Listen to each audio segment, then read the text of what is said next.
शुक्लाम्बरधरं विष्णुं शशिवर्णं चतुर्भुजं प्रसन्नवदनं ध्याये सर्वविघ्नोपशान्तये शान्तं शुचिस्मितं देवं निःसीममहिमान्वितं कवचं शिष्यगणस्य भिषजं भवरोगिणाम् आत्मज्ञानप्रदातारमवाङ्मानसगोचरं सद्यःसिद्धिकरं गुरुं नमामि स्वात्मनायकम्।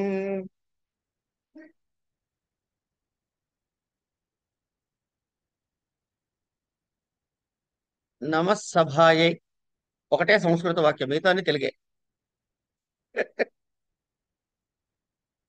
ఛంద పాదౌతు వేదస్య, ఇది నాకు ఇచ్చినటువంటి అంశం. ఇక్కడ ఏమండి మరి శ్రవణ సంస్కారం అన్నారు, మీరేమో తెలుగులో మాట్లాడుతున్నారు, ఇది ఎట్లా కుదురుతుంది అని ఒక ప్రశ్న వేసుకోవాలి. కనుక ఇప్పుడు మాట్లాడాలా వద్దా అంటే మాట్లాడాల్సిందే. ఎందుకంటే ఏమిటి వినమన్నారు అన్నది ప్రధానం. ఒకటి సంస్కృతం వినమన్నారు, చెప్పేశారు పెద్దలు. సంస్కృతంలో ఉన్నది ఏమిటో కూడా వినాలిగా. కనుక ఆ శ్రవణ సంస్కారం ఇవాళ మనకి. ఛందస్సు, ఈ ఛందస్సుని పాణినీయ శిక్ష, పాణిని వ్యాకరణం ఉంది కదా, కేవలం వ్యాకరణం కాకుండా శిక్ష, ఇట్లా మళ్ళీ అనే 5 రకాల గ్రంథాలు ఉన్నాయండి. అందులో శిక్షా గ్రంథంలో ఏం చెప్తారంటే ఛంద పాదౌతు వేదస్య, వేదమునకు ఛందస్సు పాదము వంటిది. తర్వాత హస్తౌ కల్పో అథ పఠ్యతే, కల్పసూత్రాలు ఏమిటి అంటే చేతులతో సమానం. దేనికి? ఆ వేద పురుషుడికి. వేద పురుషుడి చేతులు ఏమిటాయి అంటే కల్పంలో ఏది ఎలా చేయాలో నేర్పిస్తారు. కానీ అది చేతులు కదా మనం ఏ కర్మ చేసినా. అందుకని అసలు నడవాలంటే వేదం ఏం నడవాలి? కాళ్ళు కావాలి. ఛందః పాదోతు వేదస్య. జ్యోతిషాం అయనం చక్షు నిరుక్తం శ్రోత్రముచ్యతే. నిరుక్తం అనేటటువంటి వేదాంగము చెవులతో సమానం. కర్ణస్థానీయములు. శిక్ష ఘ్రాణంతు వేదస్య ముఖం వ్యాకరణం స్మృతం. తస్మాత్, అందుచేత సాంగధీత్వైవ బ్రహ్మలోకే మహీయతే. ఈ షడంగాలతో యుక్తముగా వేదము నేర్చుకున్నవాడు, వేదార్థము తెలుసుకున్నవాడు, వారు మాత్రము బ్రహ్మలోకాన్ని తప్పకుండా చేరుకుంటారయ్యా అన్నది పరమతాత్పర్యంగా చెప్పారు. అందులో ఒక్కొక్క అంగము యొక్క ప్రాధాన్యత ఆ విధంగా చెప్పబడింది. అందులో ఇవాళ ఛందస్సు గురించి మనం మాట్లాడుకుంటాం. ఈ ఛందస్సు ఎప్పుడుందండి? ప్రశ్న. అంటే వేదకాలం నుంచి ఉన్నదండి. యాస్కుడు చెప్పాడు, కౌష్టికి చెప్పాడు, తాండ్యుడు చెప్పాడు, కాశ్యప, రైవత, ఇలా చాలా మంది ఉన్నారు. అయితే ఛందస్సుని సూత్రబద్ధము చేసి చెప్పిన వాడు ఎవరయ్యా అంటే పింగళుడు. ఈ పింగళ ఛందస్సు అనే ఉద్గ్రంథము దీనినే వేదాంగ ఛందస్సుగా కూడా పరిగణిస్తాడు. కనుక వేదమునకు అంగభూతమైన ఛందో గ్రంథం ఏదయ్యా అంటే పింగళుని ఛందం. ఇక సరే, తర్వాతి కాలంలో శృతబోధ వచ్చింది, వాణీభూషణ్ అన్నారు, సువృత్త తిలక అన్నారు, వృత్త దర్పణం అన్నారు, వృత్త కౌముద్ అన్నారు, వృత్త రత్నాకరం అన్నారు, చందో, ఇట్లా రకరకాల అనేకమైన గ్రంథాలు వచ్చాయి. అందులో వృత్త రత్నాకరం ప్రసిద్ధంగా మనవాడు.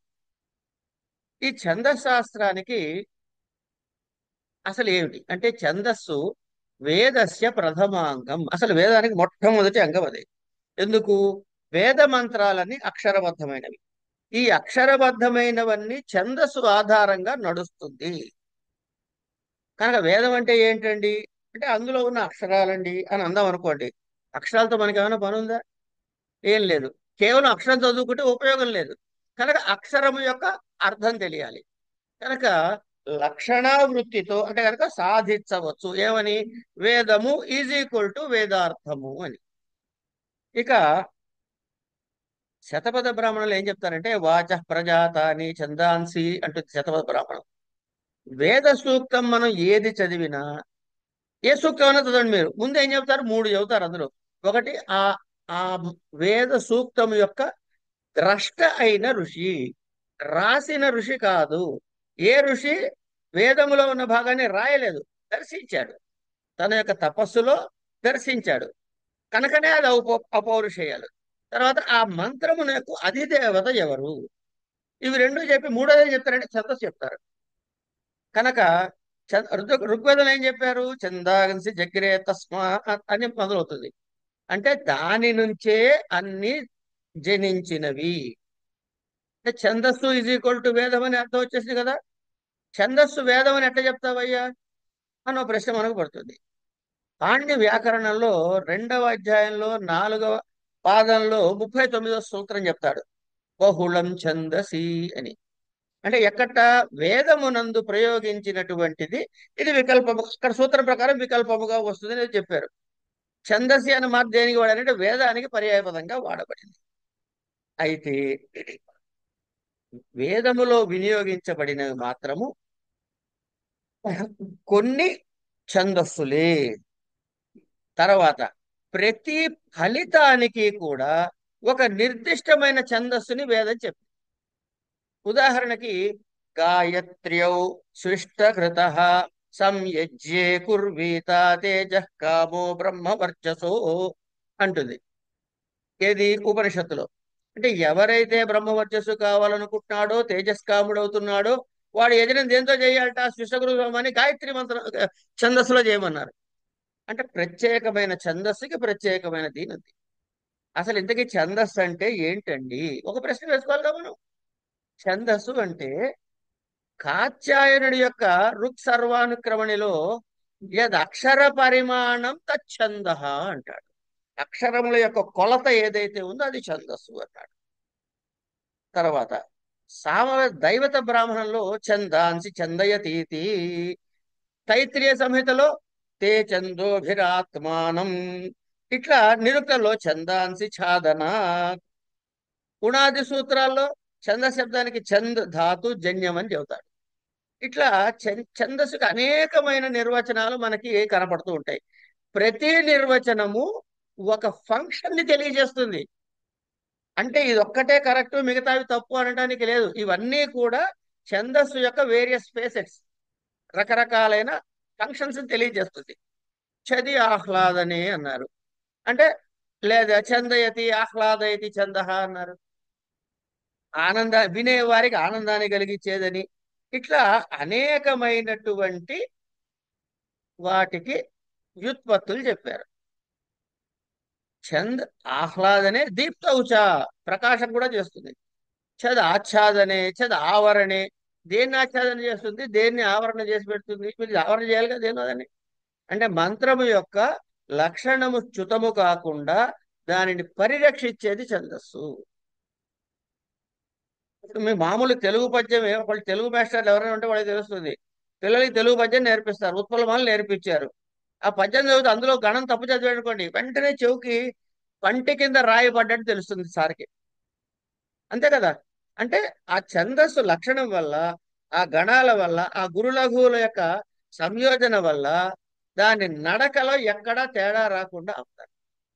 ప్రధానంగా వేద మంత్రాలు మనకి ఇప్పుడంటే పుస్తకాలు వచ్చాయి, కానీ ఆ కాలంలో పుస్తకాలు మౌఖికంగా వచ్చింది, గురు శిష్య సంవాదంగా పరంపరగా వచ్చింది. మరి ఇంతకాలముగా ఒక్క అక్షరము కూడా అది ఉదాత్తమా అనుదాత్తమా స్వరితమా అన్నది మార్పు లేకుండా నిలబడడానికి కారణం ఏమిటి? ఛందస్సు. ఒక అక్షరం ఎక్కువ పడితే మారిపోతుంది, తీసేయడానికి లేదు. అట్లా ఆ ఛందస్సులో బంధించటం ద్వారా దాని యొక్క రక్షణ జరిగింది. ఇట్లా మనకి వేదంలో ప్రధానంగా 7 రకాలైన ఛందస్సులు కనపడతాయండి. వాటి పేర్లు గాయత్రి, ఉష్ణిక్, అనుష్టు, బృహతి, పంక్తి, త్రిష్టు, జగతి.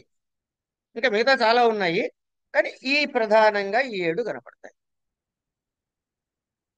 గమనించండి, సూర్యనారాయణుడు అంటే మనం అంటాం సూర్యుని పట్టుకుని, సూర్యనారాయణ అంటారు వేద పారాయణ అంటే ఆయన వేద స్వరూపంగా చెప్పారు. ఆయన దేని మీద ప్రయాణం చేస్తాడండి అంటే ఆయనకు 7 గుర్రాలు ఉన్నాయండి అని చెబుతారు. ఒంటి చక్ర రథము, కానీ ఉన్నవి మాత్రం 7 గుర్రాలు. 7 గుర్రాలు ఏమిటో ఈ గాయత్రి అనుష్ఠు ఛందస్సు మీద, ఆ వాటి మీద ఆ వేదము ప్రయాణము చేస్తోంది. ఇట్లా 7 ఛందస్సులు చెప్పారు. ఇది ఏమిటివి? ఛందస్సు మాత్రమే. అంటే గాయత్రి, ఉష్ణిక్, అనుష్టుపు, బృహతి, పంక్తి, త్రిష్టుప్ అంటే ఇప్పుడు త్రిష్టుప్ ఛంద ఉందనుకోండి, దాంట్లో 11 అక్షరాలు ఉన్నదాన్ని త్రిష్టుప్ అంటాడు. 8 ఉంటే అనుష్టుప్ ఛందస్సు అంటారు. అంటే 8 అక్షరాలు ఉన్నాయి, మన గురు లఘువులు ఉన్నాయి. మరి గురు లఘువుల్ని గురువు గురువు గురువు లఘువు లఘువు లఘువు కూడా 8 అక్షరాలేగా. గురువు లఘువు గురువు లఘువు అని వేసుకున్నా 8 అక్షరాలేగా. కనుక ఇట్లా అనేకమైన మార్పుల ద్వారా అక్షర సంఖ్య అదే అయినా గురు లఘువుల యొక్క పేర్చటం అన్నది మారటం ద్వారా వివిధమైనటువంటి వృత్తాలు పుడతాయి. కనుక ఛందస్సు అంటే అక్షరాన్ని నియమం చేస్తుంది, వృత్తము అంటే గురు లఘువుల యొక్క స్థానాన్ని నిర్ణయం చేస్తుంది. ఇలా ఇవి చెప్పబడ్డాయి. అట్లా వైదిక వృత్తాల్లో దైవీ, ఆసురి, ప్రజాపత్య, యాజుషి, సామ్ని, అర్చి, బ్రాహ్మి, ఆర్షి ఇట్లా కొన్ని చెప్పబడ్డాయి. ఇవన్నీ కూడాను వైదిక వృత్తాలు. ఇక ఛందస్సుని అనేక విధాలుగా కూడా విభజించబడి చెప్పాడు. ఇక మైత్రాయణి సంహిత అంటే కృష్ణ యజుర్వేదంలో భాగంగా యజ్ఞాది క్రతువులలో ప్రజాపతిని ఉచ్ఛ్వాస నిశ్వాసాలు ఏవైతే ఉందో అది గాయత్రి ఛందస్సని, ఆ ప్రజాపతి యొక్క కన్ను ఉష్ణిక్ ఛందస్సని, ఆయన వాక్కు అనుష్టుప్ ఛందస్సని, బృహతి మనస్థానమని, పంక్తి చెవుల స్థానమని, త్రిష్టుపు ప్రాణముగా ఇట్లా వర్ణించబడి ఉన్నాయి. అట్లాగే ఇప్పుడు తైత్రీయ సంహిత తీసుకున్న మనం వేదాంగ ఛందస్సు గురించి చెప్పమన్నారు కాబట్టి ఏ ఏ స్థానాల్లో వీటి గురించి వివరాలు వచ్చాయని కొంచెం వివరంగా చెప్పుకునే ప్రయత్నం. తైత్రీయ సంహితలో ఏం చెప్పారు? ప్రజాపతి రథంతో పోల్చారు వీటిని. రథముతో పోల్చినప్పుడు ఈ గాయత్రి ఛందస్సు ఏదైతే ఉందో, తర్వాత జగతి ఛందస్సు, గాయత్రి జగతి ఈ రెండు ఛందస్సులు కూడా ఆ ప్రజాపతి యొక్క రథానికి చక్రస్థానాలు. తర్వాత ఒక బండి వేసుకోండి, ఊహించండి. ఎడ్ల బండిని చూశారు కదా, మనంతా చూసాం కదా. 2 చక్రాలు ఉన్నాయి. ఎద్దుని ఎక్కడ కడతారు? ముందు కడతారు. ముందు కట్టడానికి ఈ కూర్చునే ప్రదేశాన్ని మధ్యలో 2 రాటలు ఇట్లా పొడుగ్గా ఉంటాయి, కర్రలు, అటుపక్క ఇటుపక్క. ఇగో ఆ స్థానాల్ని ఉష్ణిక్ త్రిష్టుప్ ఛందస్సులకు ఇచ్చారు. అవి రెండు ఉష్ణిక్ త్రిష్టుప్ ఛందస్సులు. ఇక అనుష్టుపు పంక్తి ఛందస్సులు ఏమిటాయంటే గుర్రాలట. మరి ఇంతకీ ఎక్కడ కూర్చుంటాడయ్యా ఆ రధికుడు అంటే గనక బృహతి ఛందస్సు మీద కూర్చుంటాడు. ఈ విధంగా రథస్థానాన్ని రూపంగా దాన్ని చెప్పారు. ఏమంటే సరే బానే ఉంది, కానీ అసలు ఈ ఛందస్సు ఎప్పుడు పుట్టిందండి, ఎప్పటి నుంచి ప్రారంభమైంది అంటే ఋగ్వేదంతో ప్రారంభమైంది. ఋగ్వేదము సమస్తము కూడా ఛందోబద్ధమే. మొదటి మంత్రము నుంచి చివరి వరకు కూడా ఋగ్వేద సూక్తములన్నీ కూడా ఛందోబద్ధములే. ఋగ్వేదంలో మనకి 14 రకాలైన ఛందస్సులు కనపడతాయి. ఇది ఛందస్సు యొక్క ఒక ఒక స్వరూపాన్ని మనం చెప్పుకోగలుగుకుంటే ఇలా చెప్పుకోవచ్చు.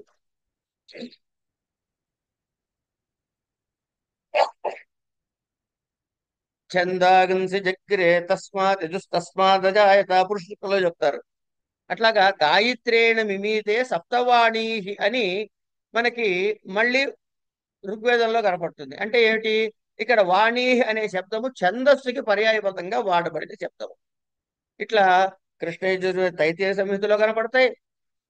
ఈ ఛందస్సు ఆధారంగానే స్వర్గానికి చేరుకున్నారు, చందో దేవాసు వర్గం లోకమా అని చెప్తారు. ఇట్లా ఈ మంత్రాల యొక్క తాత్పర్యాల్ని గమనించినట్లయితే ఛందస్సు యొక్క వైశిష్ట్యం మనకి నిత్యము ఎంత ఉపయుక్తమైనదో మనకి తెలుస్తుంది. అలాగే ప్రతి ఛందస్సుకి కూడా ఎన్ని ఛందస్సులు చెప్పుకున్నాం? 7 ఛందస్సులు, ప్రధానంగా 7. ఈ ఛందస్సులన్నిటికీ కూడా సామవేదంలో ఏం చెబుతారంటే దానిలోని దైవత బ్రాహ్మణ భాగంలో ప్రతి ఛందస్సుకి ఒక అధిష్టాన దేవత అని చెప్పారు. ఆ దేవతకి ఒక రంగుని నిర్దేశించారు. అలా చెప్పటంలో దానికి యొక్క వ్యుత్పత్తుల్ని చెప్పారు. ఇట్లా అట్లాగే ప్రాతిశాఖ్యాలు అంటే వాటి ప్రొనౌన్సియేషన్ తాలూకు డీటెయిల్స్ ఉంటాయి. ఇందులో కొన్ని పటలాలుగా ఉంటుంది ఆ ప్రాతిశాఖ్య. అందులో 16 నుంచి 18 పటలాల్లో ఈ వైదిక ఛందస్సు గురించి మాత్రమే వివరించబడి ఉంది. ఇట్లా అనేకమైన వివరాలు మనకి ఛందశాస్త్రం మీద పెద్దలు చెప్తున్నాయి. ఇవన్నీ మనం కనిపెట్టకల్లా, పెద్దలు ఎప్పుడో చెప్పేటారు. ఎక్కడుందో తెచ్చుకుని చదువుకోవడమే మన బాధ్యత. ఇవి ఇన్ని ఉన్నాయి అని తెలిస్తే మన యొక్క సంస్కృతి యొక్క విస్తృతి తెలుస్తుంది. దాన్ని తెలియటం ద్వారా దాని మీద మనకి గౌరవం పెరుగుతుంది.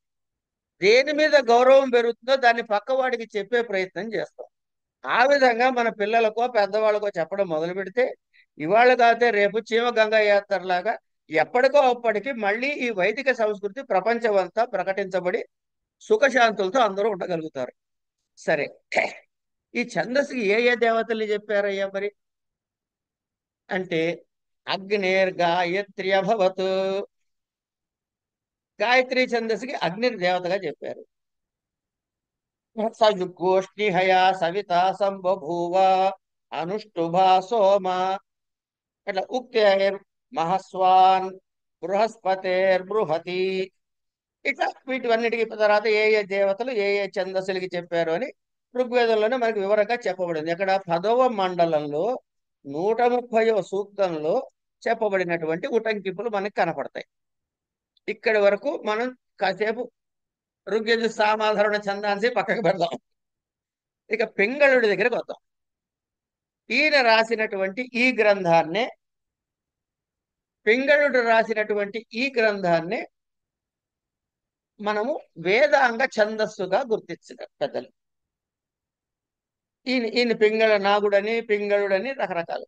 ఈయన ఛందశాస్త్రంలో వైదిక ఛందస్సుకి మూల గ్రంథంగా, వేదాంగ ఛందో గ్రంథంగా చెప్పబడిన, ఇందులో వైదిక ఛందస్సులు ఉన్నాయి, లౌకిక ఛందస్సుల వివరాలు కూడా ఉన్నాయి.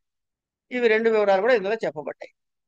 తర్వాత ఇంకా అనేకమైన ఛందస్సులు, జయదేవ ఛందస్సు అని, కృష్ణ భట్ట ఛందస్సు అని, ఆయన వృత్త ముక్తావళి అని వైదిక ఛందస్సుల వివరణలు ఉన్నప్పటికీ కూడా పింగళ నాగుడు రాసినటువంటి ఈ పింగళ ఛందస్సుకే ప్రధానంగా వేదాంగ ఛందస్సు ఇచ్చారు. అంతేనా అంటే, భారతీయ నాట్య శాస్త్రంలో ఆ బృహత్ సంహితలో ఛందస్సు గురించి వివరాలు మళ్ళీ చెప్పబడ్డాయి.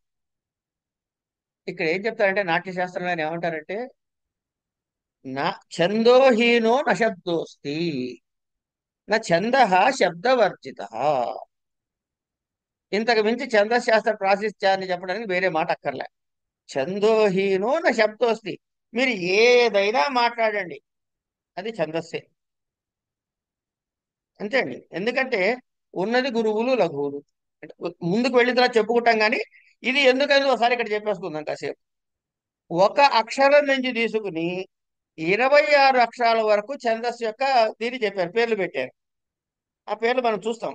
అంటే ఒక అక్షరం ఉన్నదానికి ఒక పేరు ఉందిగా, ఒక అక్షరం ఉన్నదానికి ఒక పేరు ఉంది. ఒక అక్షరం ఏముండొచ్చు? గురువు ఉండొచ్చు, లఘువు ఉండొచ్చు. ఒక పాదానికి ఒక లఘువు ఉండొచ్చు, లేదా ఒక గురువు ఉండొచ్చు. ఓయ్ అన్నాం అనుకోండి, ఇప్పుడు ఛందస్సులో చెప్పినట్ట కానట్ట, అన్నా కూడా ఛందస్సే. కానీ ఏ శబ్దం చేసినా అది ఛందోబద్ధమైనది అనేది అని ఒక్క మాటలో నాట్యశాస్త్రంలో చెప్పారు. ఇక ఈ ఛందశాస్త్రం, పింగళుడు రాసిన ఈ ఛందశాస్త్రానికి యాదవ ప్రకాశుడు అనేటటువంటి ఆయన టీకా రాశాడు. తర్వాత ఎక్కడి నుంచి ఈ ఛందస్సుని ప్రారంభం చేసుకోవాలి అంటే, ఇప్పుడు మనం గురు పరంపర చెప్పుకుంటాం.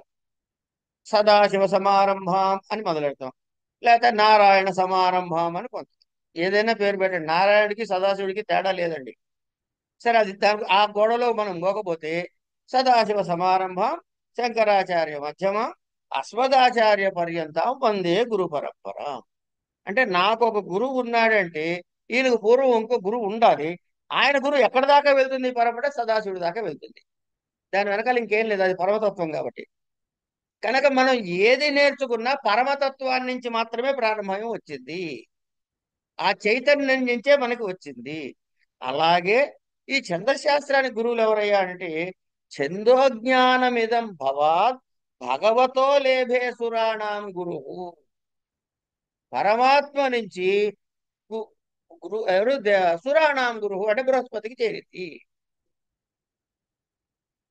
అట్లా ఎవరెవరి దగ్గర నుంచి ఎవరెవరి దగ్గరికి వచ్చింది. మాండవ్యాదపి సైదవస్థ ఋషిస్యాస్క తత పింగళ తస్యేదం యశిష గురోర్భువి ధృతం అని ఇట్లా వరుసగా దాని యొక్క గురు పరంపరని మనకి చెప్పుకుంటూ వచ్చారు.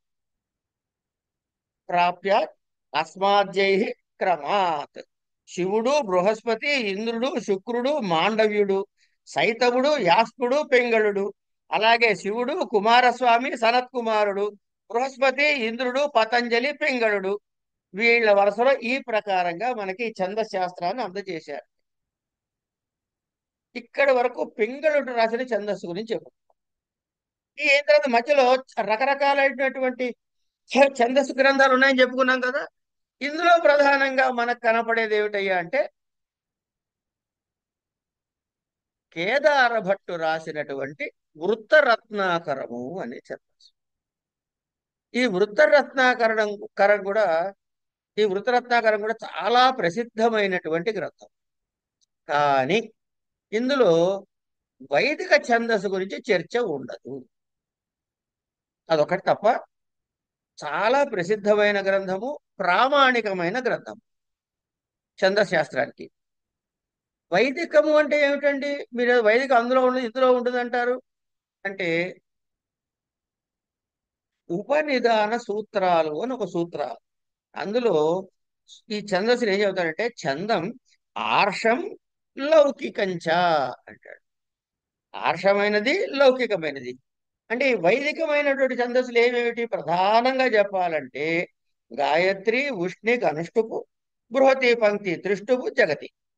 ఇవి కాకుండా అతి జగతి, శక్వరి, అతి శక్వరి, అష్టి, అత్యష్టి, ధృతి, అతి ధృతి, అట్లాగే కృతి శబ్ద వాచ్యాలైన కృతి, ప్రకృతి, ఆకృతి, వికృతి, సంకృతి, అభికృతి, ఉత్కృతి అని ఇన్ని రకాలైనవి వైదిక ఛందస్సులో మనకు కనపడతాయి. ఇక వైదిక ఛందస్సుకి లౌకిక ఛందస్సుకి కొన్ని తేడాలు ఉండాలిగా, మరి ఉండి తీరాలి. లేకపోతే అవి రెండు ఎందుకు వేరువేరుగా పేర్లు పెట్టుకుంటాం?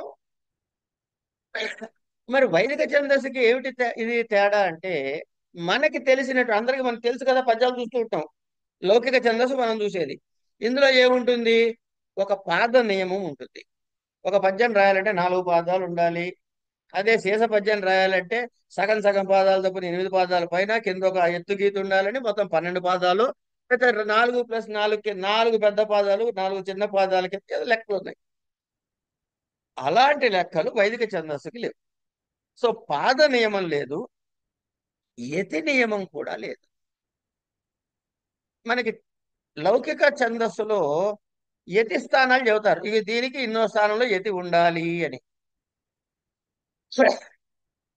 ఇలాంటి పాద యతి నియమాలు లేనటువంటిది వైదిక ఛందస్సు. మరి అక్కడ ఏముందండి నియమం? ఏ నియమం లేదా అంటే అక్షరాలే నియమం.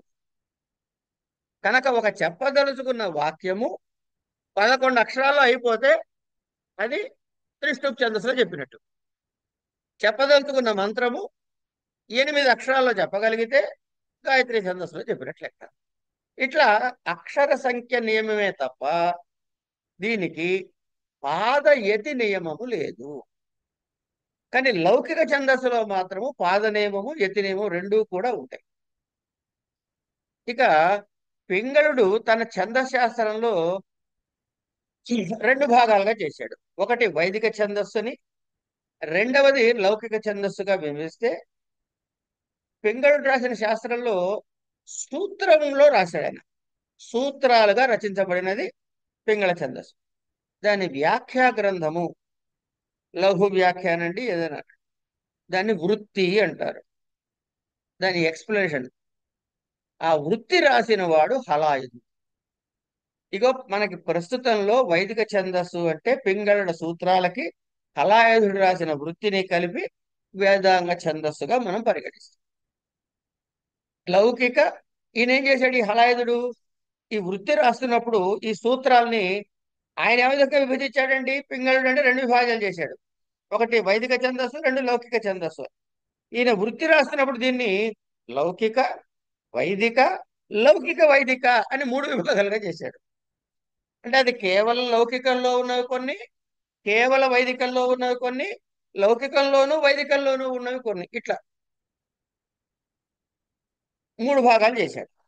దీన్నే పేరు మార్పు భరతుడు నాట్యశాస్త్రంలో దివ్య, దివ్యేతర, దివ్య మానుష అని 3 భాగాలుగా చేశాడు. ఇది ఒక క్లాసిఫికేషన్ ఛందస్సుకి, అంతే కదండి. ఎక్కడ వైదికంలో వాడే ఛందస్సులా కాదా అని. యుధిష్ఠిర మీమాంసకుడు ఏం చేశాడంటే ఇదే ఛందస్సుని 2గా క్లాసిఫై చేస్తూ మాత్రా ఛందస్సుగా అక్షర ఛందస్సుగా రెండు విడగొట్టాడు. మాత్రా ఛందస్సుగాను, అక్షర ఛందస్సుగాను, ఇలా రెండుగా విడగొట్టాడు. వేదములో ఉండేవి అక్షర ఛందస్సులు కనుక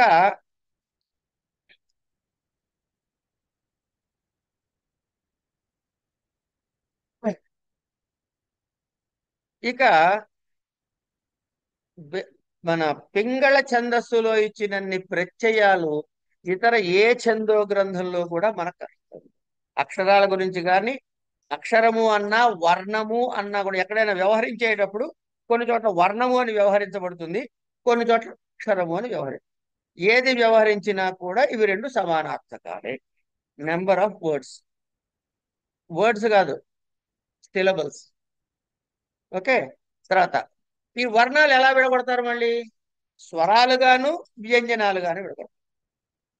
ఒక వర్ణం ఉందండి, ఆ అన్నాము, అది హ్రస్వమా దీర్ఘమా ప్లుతమా మనం క్లాసిఫికేషన్, మూడు క్లాసిఫికేషన్ చేసాం కనుక ముందది అచ్చా హల్లా అని ఒక క్లాసిఫికేషన్. ఈ వర్ణం చూడంగానే ఇది అచ్చా హల్లా, లేదండి అచ్చో హల్లో తేలిందండి. ఇంతకీ ఇది ఎట్లా ప్రొనౌన్స్ చేయాలి? దీర్ఘంగానా, హ్రస్వంగానా, ప్లుతంగానా? తర్వాత అదే గనక ఈ వ్యంజనాలు అనుకోండి, అంటే గనక హల్లులు అనుకోండి, అప్పుడు వాటిని ఏమంటారు? మాత్రల్లో కూడా లెక్క వేయాలి. హోమియోపతి మాత్రలు కాదండి. ఏకమాత్రా కాలమా, ద్విమాత్రా కాలమా, త్రిమాత్రా కాలమా, అర్ధమాత్రా కాలమా అని మళ్ళీ అది అంటే ఎంతసేపు టైంలో మనం ఉచ్చరిస్తున్నాము అనే దాని మీద ఆధారంగా ఆగచ్చదు మహాభాగా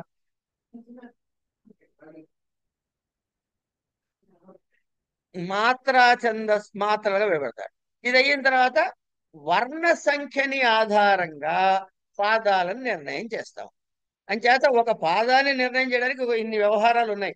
వర్ణాన్ని తెలియాలి, అది స్వరమా వ్యంజనమా తెలియాలి, అది హ్రస్వమా దీర్ఘమా ప్లుతమా తెలియాలి, ఇది ఎన్ని మాత్రలలో కాలంలో ఉచ్చరించాలో తెలియాలి, వర్ణ సంఖ్య తెలియాలి.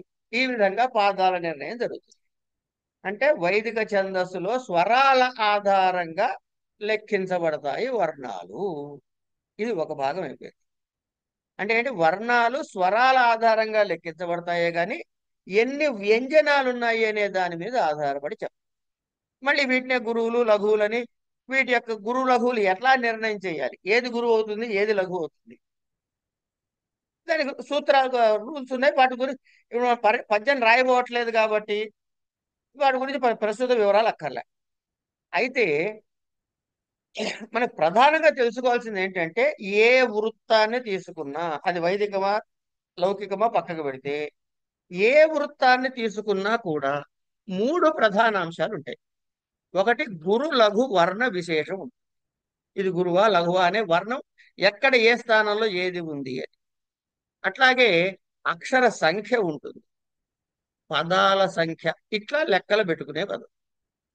ఈ పాదానికి నాలుగు రకాలుగా కనబడతాయి. ఎట్లా? పాదానికి ఎన్ని వర్ణాలు ఉండాలి అన్నదానికి 8, 10, 11, 12 అక్షరాలుగా ఋగ్వేదంలో ఒక్కొక్క పాదం చెప్పబడినట్టు మనకి చాలా స్థానాల్లో కనపడుతుంది. అని ఇక్కడ పాదం ఎప్పుడు పూర్తవుతుందన్నమాట? ఆ చెప్పదలుచుకున్నటువంటి ఆ మంత్రములోని అర్థము యొక్క సమాప్తి, ఆ పాదము యొక్క సమాప్తి. అక్షరాల సంఖ్య లెక్క అన్నాము కనుక 8 కాగానే ఇక్కడ ఆపేసాం అనుకోండి, అనగనగా ఒక రాజు రా అన్న దగ్గర 8 అయింది అనుకోండి, కాసేపు రా దగ్గర ఆపలేంగా. కనుక ఆ వాక్యం పదము యొక్క అర్థ ప్రధానముగా ఎక్కడ ఆగుతుందో ఆ వాక్యం అది పాదాంతము. ఆ పాదాంతానికి ఉన్న లెక్కలు ఆ వర్ణాలతో లెక్క చేసి ఛందస్సు నిర్ణయం చేస్తాయి. ఇది వైదిక ఛందస్సులో లక్షణం. అలాగే ఈ వృత్తి లయ అన్నది కూడా మరో ప్రధానమైన అంశం అండి. ఈ లయ కోసం ఆయన ఏం చేస్తారంటే, అంటే అందులో ఉన్నటువంటి వివరాలు, ఈ లయ సరిగ్గా కుదరాలి అంటే మనకి ఆ అక్షరాల కూర్పు ఒక పద్ధతిలో ఉండాలి. ఇక్కడ ఏం చెప్పారు వీళ్ళు? గురులఘులు కాదయ్యా, అక్షరాలు ప్రధానంగా వైదిక ఛందస్సు అన్నారు. అయినా మరి లయ ఎట్లా సాధిస్తాడు అంటే, అందుకని లయ కోసమని ఏం చేశారంటే 8, 12 వర్ణాల పాదాలతో ఉండే దానిలో ఉపధా వర్ణము, ఉపధ అంటే పెనల్టిమేట్, అంటే చివరి నుంచి రెండోది. చివరి నుంచి రెండోది అనంత కృష్ణ. అంటే క్రు అన్నది ఉపధ. ఉపధ వర్ణము క్రు. ఇది లఘు అవ్వాలి అని ఒక నియమం పెట్టారు. అట్లాగే 10, 11 వర్ణాల పాదాలతో ఉంటే ఆ ఉపధా వర్ణాన్ని గురువుగా చేసుకోవాలి. ఇట్లా వైదిక ఛందస్సులో మనకి ఏం చెప్పారు? పాదం ఎక్కడ అంతమవుతుంది అంటే అర్థవంతమైన అంతం అన్నారు. అలాగే ఎక్కడైతే దాని లయ కోసం అని చెప్పి ఏ ఏ వర్ణాలు ఎలా ఉండాలని కూడా చెప్పారు. అట్లాగే అవసానం ఎండింగ్ అన్నది కూడా మరొక ముఖ్యం. సూక్తాంతము మంతాంతములు తప్పకుండా ఉండాలి. పఠన యోగ్యత కోసమని పఠన యోగ్యత కోసమని నిర్దిష్ట పాదాంతాలతో ఈ అవసానం ఉండాలి అన్నారు. అంటే ఎండింగ్ అలా నిర్దిష్టంగా ఉండాలి. అప్పుడే మనకి శ్రవణ సుభగంగా ఉంటుంది అని ఇట్లా దానికి పెట్టాల్సినటువంటి అనేకమైన విషయాలు మనకి చెప్పారు. అయితే ఇక్కడ ఆగి ఒక మాట తెలుసుకోవాల్సిన విషయం ఏంటంటే ఇవన్నీ లయ కోసం పెట్టారా? దేనికి అంటే వేద ప్రమాణముగా చెప్పుకునే వేద వాక్యాలలో ఎటువంటి మార్పు ఇన్ని కండిషన్స్ లో ఉన్నటువంటి మంత్రంలో వచ్చే అవకాశం ఉందండి? కనుక ఛందస్సు ఏం చేస్తుందంటే వేదము యొక్క ఆ అర్థాన్ని కాదు, అర్థాన్ని రక్షించట్లేదు. ఇది వేదాన్ని ప్రపర్గా రక్షిస్తుంది. ఇది వేద రక్షణము కావలసినటువంటి వేదాంగం. వేద అర్థాన్ని రక్షించేది మళ్ళీ నిరుక్తం వగైరా ఉన్నాయి. అక్కడ చెబుతారు, దాని పదాల అర్థాలు చెబుతారు. ఇక్కడేంటి? దాని వేదాన్ని రక్షిస్తుంది. వేద రక్షణ కోసం వచ్చినటువంటి ఉపాధి. ఇక పింగళుడు సూత్రాల్లో రాశాడని చెప్పాం కదా మనం. సూత్రప్రాయంగా రాశాడని చెప్పాం కదా. ఎట్లా ఉంటుందో చూడండి. కొన్ని సూత్రాలు చెప్తాం ఊరికే సరదాగా. ప్రథమాధ్యాయంలో ఒక 15 సూత్రాలు ఉన్నాయి. యాక్చువల్గా ఒక పీపీటీలో చూపిద్దామని తీసుకొచ్చా, కానీ ఇప్పుడు కొన్ని అనివార్య కారణాల చూపించట్లేదు కాబట్టి నోటితో చెప్పేస్తా. కనుక దర్శన యోగ్యం లేదు, శ్రవణ యోగ్యమే. ధీ శ్రీ స్త్రీం అన్నాడు. వినబడితే చాలు, దీన్ని తాత్పర్యాలు మీకు అక్కల.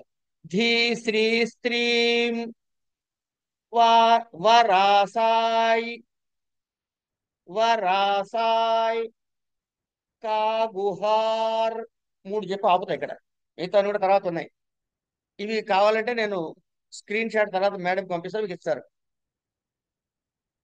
నేను చెప్పింది చూడండి ఒకసారి. ధీ శ్రీ స్త్రీం. చివరిని ఏం మాట వినపడింది మీకు? మ్. ధీ స్త్రీ స్త్రీ మ్. తర్వాత వరాసాయ్ యా వినపడింది, ఈ అని వినపడింది. కాగుహార్ రా వినపడింది.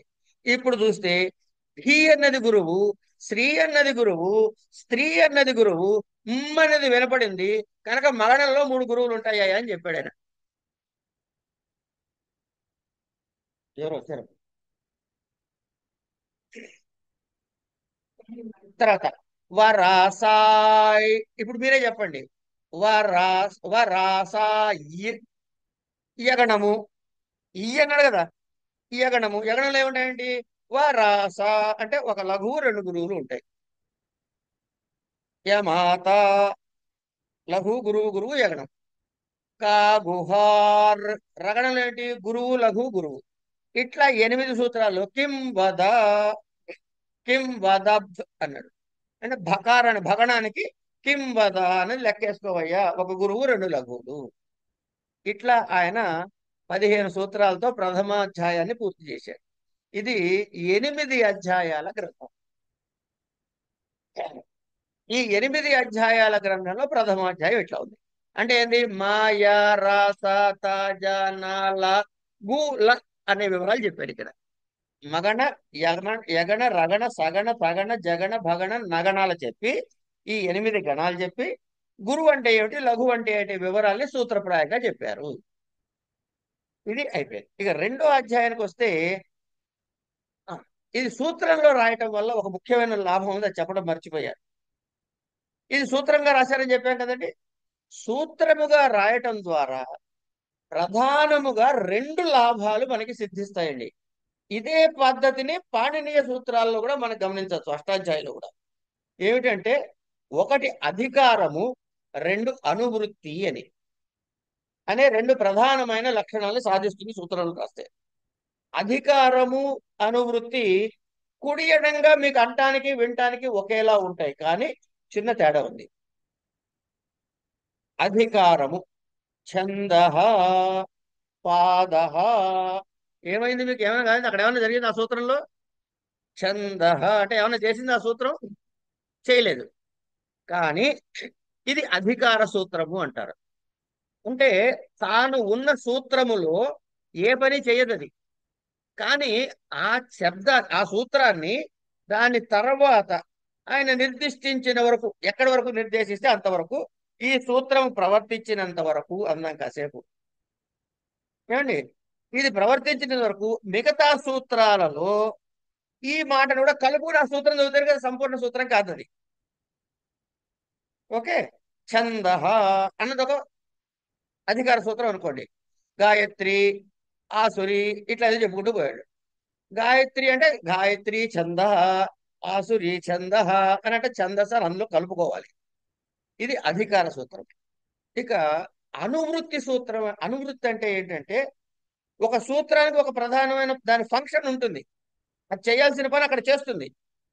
ఆ సంపూర్ణ సూత్రము గాని, ఆ సూత్రములోని కొన్ని దళములు గాని చెప్పబడిన కొంత దూరం వరకు ప్రయాణిస్తాయి. అంటే తర్వాతి సూత్రాల్లో వీటిని కలుపుకొని చదువుకోవాలి. ఏది? కంప్లీట్ సూత్రం కానీ కొన్ని పాఠశాది సూత్రంగా కానీ. దీన్ని అనువృత్తి అంటారు. అనువృత్తికి అధికారం తేడా ఏమిటంటే, అనువృత్తి తాను ఉన్న దగ్గర కూడా పనిచేస్తుంది, పక్కవాడి దగ్గర కూడా పనిచేస్తుంది. అర్థమైందండి? అధికారం అంటే చేయదు, తాను ఉన్న చోట ఏం పని చేయదు ప్రత్యేకంగా. కానీ అది లేకపోతే మిగతా అర్థం కావు, దాని సంపూర్ణత రాదు. ఇది ఒక లక్షణం. ఇట్లా సరే, ప్రథమాధ్యాయం చెప్పుకున్నాం కదా. ద్వితీయాధ్యాయంకి వచ్చేటప్పటికి మొదటి సూత్రం ఛంద, ఇది అధికార సూత్రం. గాయత్రి, తర్వాత ఆసురి, తర్వాత ప్రాగ్యజుషామర్ఘ్య ఇతి అని 16వ సూత్రం వరకు 16 సూత్రాలతో ద్వితీయాధ్యాయంలో ఛంద అని ప్రారంభమైంది కదా. ఇక్కడ ఛందస్సు లక్షణాలు చెప్పాడని అర్థం. అయిన తర్వాత తృతీయాధ్యాయానికి వచ్చాడు. మొదటి సూత్రం ఏమిటయ్యా? పాద. ఈ పాదం అంటే ఏమిటి, దాన్ని ఎట్లా ఎట్లా పూర్తి చెయ్యాలి, దాని లక్షణాలు ఏమిటి, ఈ కండిషన్స్ అన్ని కూడాను మనకి 66 సూత్రాల్లో చెప్పాడు అక్కడ. పాద ఇయాది పూరణ అగ్నివేశ్య కాశ్యప గోత్రాణి ఇది. ఇవి ఇట్లా. ఇక అథ చతుర్థోధ్యాయ చతుశతముకృతి సాంఖ్యేన, ఇట్లా చతుర్థాధ్యాయంలో చెప్తారు. తర్వాత పంచమాధ్యాయంలో వృత్తం అన్నాడు. పైన చెప్పింది ఛంద, తర్వాత పాద, ఇక్కడ వృత్తాల లక్షణాలు చెప్పారు. ఒకటి నుంచి మొదలెట్టి కంజా మహత్యుజీతి ఇది, ఇది పూర్తవుతుంది ఆ అధ్యాయం. అట్లా ఇక్కడ వృత్తాలు చెప్పారు. షష్ఠోధ్యాయంలో ఏం చెప్పారు? యతిర్విచ్ఛేద. మనం మొదట్లో చదువుకున్నాం. ఏం చదువుకున్నామండి అంటే, ఏమండి వైదిక ఛందస్సులో యతి లేదు, పాద సంఖ్య లేదు అని చెప్పుకున్నాం. ఇప్పుడు ఏం చెబుతున్నాడు షష్ఠాధ్యాయంలో? యతిర్విచ్ఛేద అన్నాడు. అంటే యతి గురించి రెఫర్ చేశాడు. వైదిక ఛందస్సులో యతి లేదు అంటే ఇది ఏ ఛందస్సు అవుతుంది? లౌకిక ఛందస్సు అవుతుంది. కనుక ఇక్కడి నుంచి లౌకిక ఛందస్సు చెప్పాడు అనమాట. యతిర్విచ్ఛేద అని ఎన్ని రకాల యతులు ఉన్నాయో 44 రకాల యతిస్తానని చెప్పాడు. అయిన తర్వాత సప్తమోధ్యాయానికి వచ్చాం. సప్తమాధ్యాయులు ఏం చెప్పారు? ప్రహర్షణీమ్నౌ జ్రౌ కత్రిక దశకౌ. ఇదేంటండి ఇటేదో గమ్మత్తుగా ఉంది అనిపించవచ్చు. మనౌ రామ, లక్ష్మణ, రామ, లక్ష్మణ కలిపి చెప్తే రామ, రామ లక్ష్మణౌ. మా నా కలిపి చెప్తే నౌ. అంతే. రామ లక్ష్మణం లాగానే మా నా కలిపి చెప్తే మనవు. కనుక మనకి ఏం చెప్పి ప్రహర్షిణి, ఇది వృత్తం పేరు. నౌ అంటే మా గణము నగణము. చిరౌ జగణం రగణం. గ గకారం అంటే ఒక గురువు. ఇది వస్తే ప్రహర్షిణీ వృత్తమయ్యా అని చెప్పాడు. ఇట్లా వృత్తం పేరు, వృత్తంలో వచ్చే గణాల పేరు, ఇలా అక్షరబద్ధం చేసి చెప్పినటువంటిది ఇది. చివరి ఏమన్నాడు? ఇది దండకాహ. దండకం అంటే ఏమిటో వరకు చెప్పాడు. ఇది అయిన తర్వాత అది అష్టమోధ్యాయ అత్రానుక్తం గాథ పరే పూర్ణమితి. ఈ విధంగా పూర్ణమైందయ్యా అని చెప్పారు. ఈ ప్రకారంగా మనకి ఛందస్సు గురించి పింగళ ఛందస్సులో ఈ వివరాలు చెప్తారు. అయితే ఇక్కడ చిన్న విషయాన్ని మీకు చెప్పాలి. వేదం ఎన్ని రకాలు అంటే 4 అంటారు. అది సరే పక్కకు పెట్టండి. వేదాన్ని ఎన్ని భాగాలు చేయొచ్చు అంటే 2 భాగాలు చేయొచ్చండి. జాగ్రత్తగా గమనిస్తే వేదము 4 భాగాల్లో ఉంటుంది. ఏమిటి? సంహిత, బ్రాహ్మణము, ఆరణ్యకము, ఉపనిషత్తు అని 4 రకాలు. కనుక సంహిత, బ్రాహ్మణ, ఆరణ్యక, ఉపనిషత్తుల 4 భాగాల్లో సంహిత భాగంలో మంత్రాలు ఉంటాయి. బ్రాహ్మణ భాగంలో ఈ మంత్రాలను ఎలా ప్రయోగించాలో చెబుతాడు. వీటిని అంటే కర్మ చేయటం, యజ్ఞకాగాదులు చేయడానికి కావాల్సినవి బ్రాహ్మణ అంటే సంహిత బ్రాహ్మణాల్లో చెబుతారు. ఇక్కడ పరికరాలు ఉంటాయి. అంటే ఒక కూసురువము, అది కావాలి, ఇది కావాలి, ఏమి ఉంటాయి, లిస్ట్ ఉంటుంది దానికి. కనుక ఇది సపరికర కర్మ. తర్వాత ఆరణ్యకంకి వచ్చేటప్పటికి ఈ పరికరాలు ఏమి అక్కర్లే. ఏ దైవాన్ని అయితే, ఏ సాధన అయితే చేయదలుచుకున్నారో దాని మీద ఏకాగ్ర చిత్తంతో ధ్యానము చేయుట. అక్కడ ఏం చేస్తున్నాము? నేను కళ్ళు మూసుకు కూర్చుని విష్ణుమూర్తిని పూజ చేయదలుచుకున్నాను, లేకపోతే శివుడిని అర్చించదలుచుకున్నాను. కళ్ళు మూసుకుని నా ముందు శివుడిని పెట్టుకుంటాను, నా చేతిలోని చెంబుతో నీళ్లు పోస్తాను. ఇంట్లో అయితే నా జేబులో 10 రూపాయలే ఉన్నాయి కాబట్టి 1/2 లీటర్ ప్యాకెటే తెప్పించగలను. కళ్ళు మూసుకు చేసే శివాభిషేకానికి ఎన్ని తెచ్చుకోవచ్చు? ట్యాంకర్ తెచ్చుకోవచ్చు, మన ఓపిక. కనుక అంత అభిషేకం చేస్తారు. ఇవన్నీ మానసికంగా చేశాం. కనుక ఇది అపరికర కర్మ.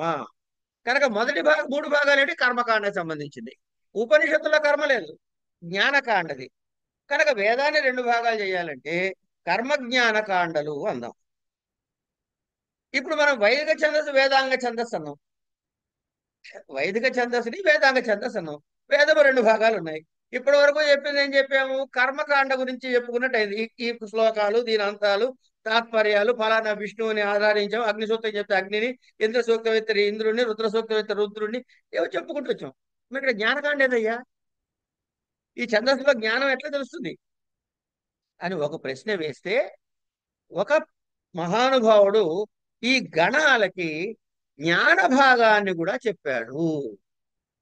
మాంగ్ మానే శబ్దేచ మాయతే ఇది మహా. అంటే ఆనందమును కొలుచుట, లెక్కించుటకి మగణం పేరు చెప్పారు. యా ప్రాపణే యాతి ఇది యహ.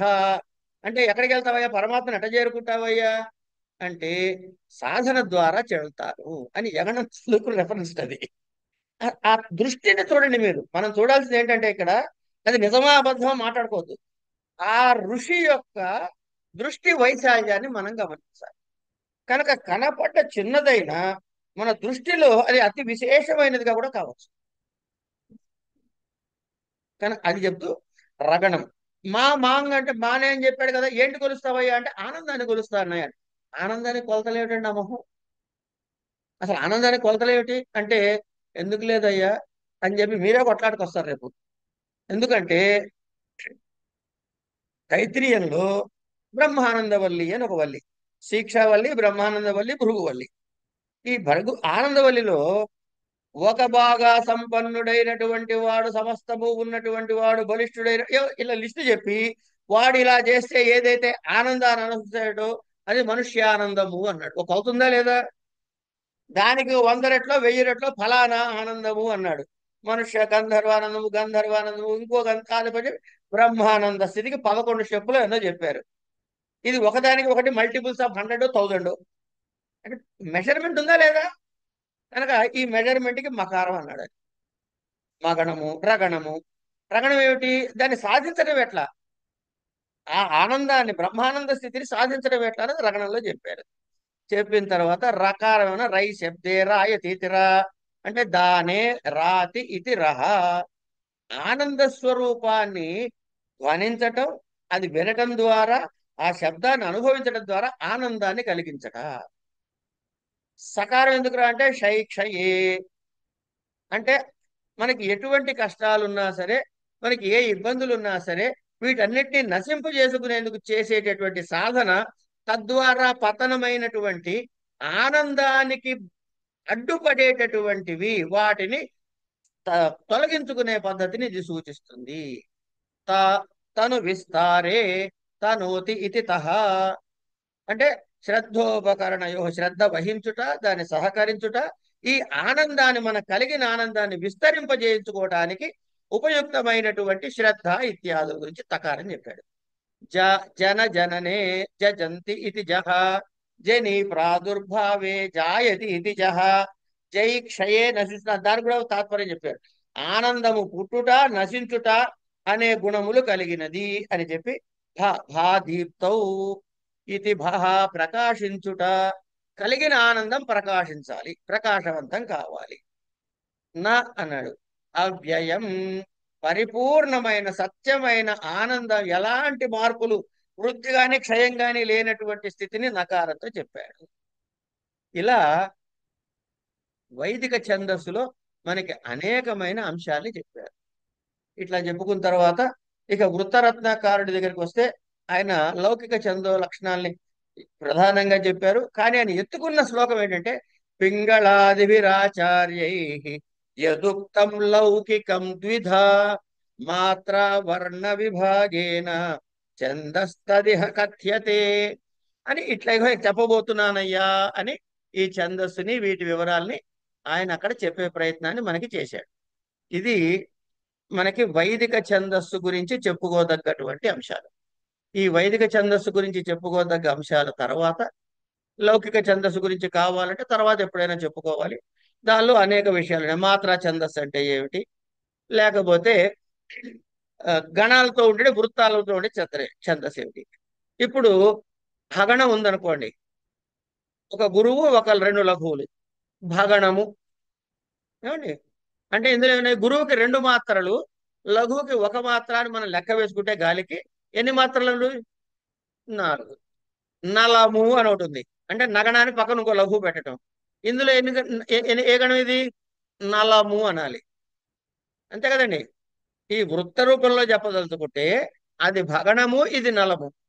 అదే మాత్రా ఛందస్సు అనుకోండి, ఇవి రెండు కూడా చతుర్మాత్రా గణాలు అంటాడు, అంతే తేడా. ఎన్ని మాత్రల్లో ఉన్నది బట్టి నెంబర్ తోటి ఆ మాత్రా గణాన్ని మారుస్తారు. దీనికి రకరకాల పేర్లు మళ్ళీ వగైరా.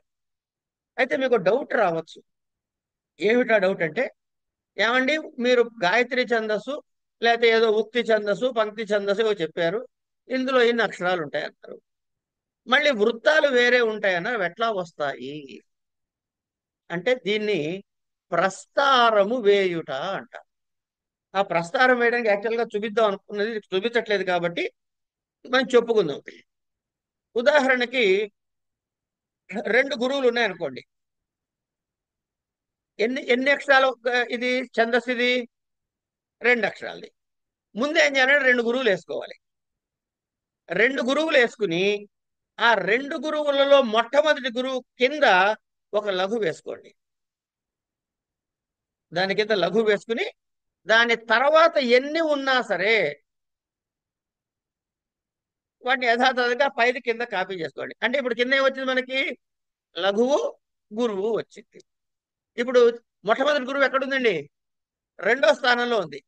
దాని కింద ఏం వేయాలి ఇప్పుడు మనం? లఘు వేయాలి. దాని తర్వాత ఏమైనా ఉన్నాయా?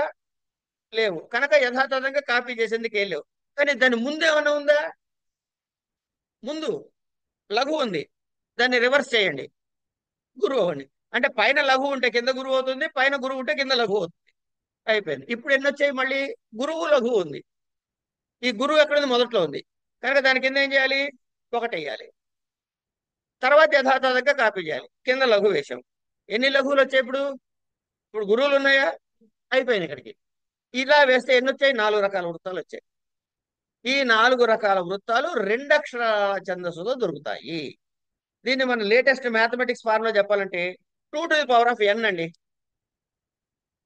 2n, ఎన్నైతే వస్తుందో, where n is equal to your 1 to 26 numbers. వేసుకుంటే వచ్చేది మీ ఛందస్సు అవుతుంది.